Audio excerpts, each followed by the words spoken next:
The first thing we need to do is to check the headroom, backroom, and sideroom.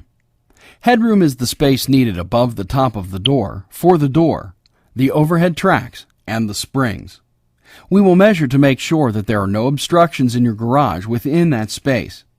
We will take these measurements and then check the headroom table in the manual to make sure that we meet the normal headroom space requirements. Low headroom? If you have restricted headroom, several remedies are available. See the appropriate table in your manual to see which option will work for you. Note that if you do use one of the low headroom options, the installation of your door will be different. You can find supplemental instructions packed with the hardware of each option. Next, check the backroom. Measure the backroom distance from the back of the door into the garage. This distance should be 18 inches or more than the height of the garage door. Now let's look at the room we have on the sides of the door.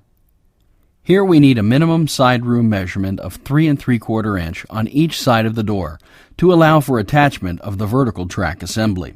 Looking at the door opening, let's make sure it's the same size as the door you're installing. Use this illustration as a reference. The next thing to consider is the track radius. The radius of your track can be determined by measuring from the bottom of the track section here to the top of the track. See the dimension R in this illustration. If this dimension measures 11 inches to 12 inches, then you have a 12-inch radius track. If it equals 14 inches to 15 inches, then you have a 15-inch radius track.